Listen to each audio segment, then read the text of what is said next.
Okay, so the step number one is done. We have loaded the time series data into our Pandas data frame smartphone, and we have also uh, created a plot to view and visualize the data set. Um, as I have told in the introduction that we are going to do time series dataset analysis in ARIMA model in Python.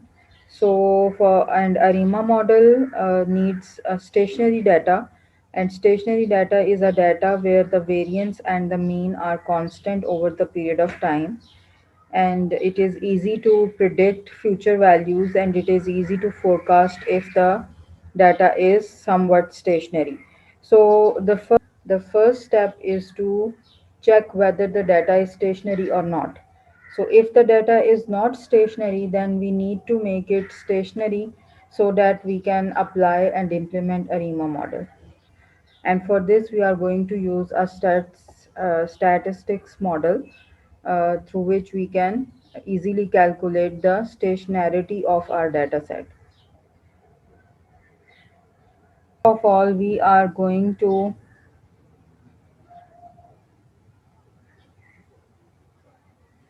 check the stationarity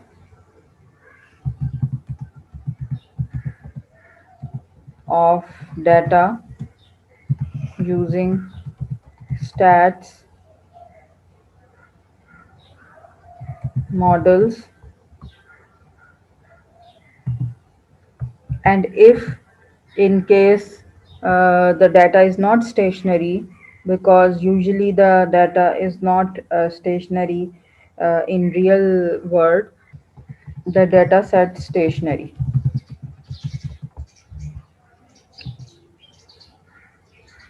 So first of all, we need to check whether the data is stationary or not using stats models, and then if it is not stationary, we are going to make it stationary. So let's do this work in new cells.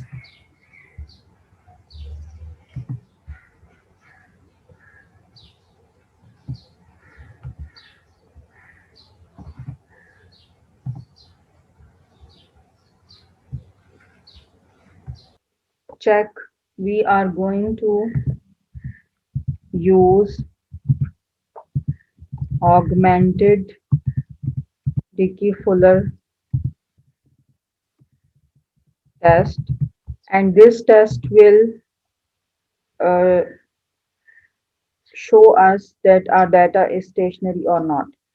So the augmented Dickey-Fuller test, the null hypothesis is that the time series is not non-stationary. So the null hypothesis is time series is non-stationary.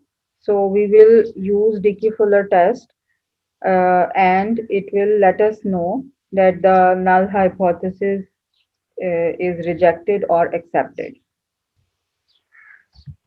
Stats models dot tsa dot stat tools import add fuller. And now we are going to pass our data set to this add fuller function to see the results about the stationarity of our data. So let's say results is equal to add fuller, and then the data set, that is smartphone, and then the column for which we want to check, and that is average age. So we want to see that the average age in our data set is stationary or not, means the variance and the mean is constant or not. So the results will be stored in the results variable. The add fuller function will check the variance and the other parameters for our smartphone dataset average age column. Okay, now let us print the results to see the statistics. The dataset is likely to be stationary if the value at zero index is more negative. So it will let us know the stationarity of dataset. The value at index 1 of the result will indicate that we will reject the null hypothesis or we will accept the null hypothesis. So if the p-value or the value at index 1 is small, we will reject the null hypothesis, mean we will reject non-stationary uh, data set. So let us check out the results. Print results. So this is one way of getting the results, and it gives us a long list of statistical values. So instead of this, I will print one by one. So at zero index, as I have told you, that at the zero index, the result shows us uh,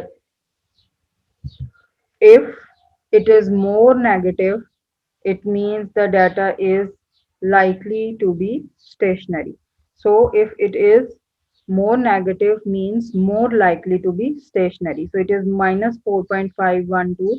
So it seems to be stationary. Now let us check the p-value, the value at index 1. The p-value will let us decide that we should reject the null hypothesis or we should accept the null hypothesis.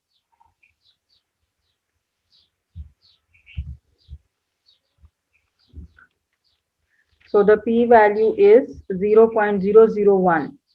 So if the p-value is small, we will reject the null hypothesis that the data is non-stationary.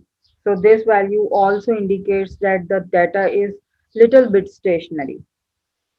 But still we need to make it stationary completely by having a constant variance and a constant mean. So the step number 3, we will make the data set stationary. So I hope you have understood that how we can use the augmented Dickey-Fuller test to check the stationarity of our data set. There are other parameters as well that give some critical statistics about the data set, but we will check it later.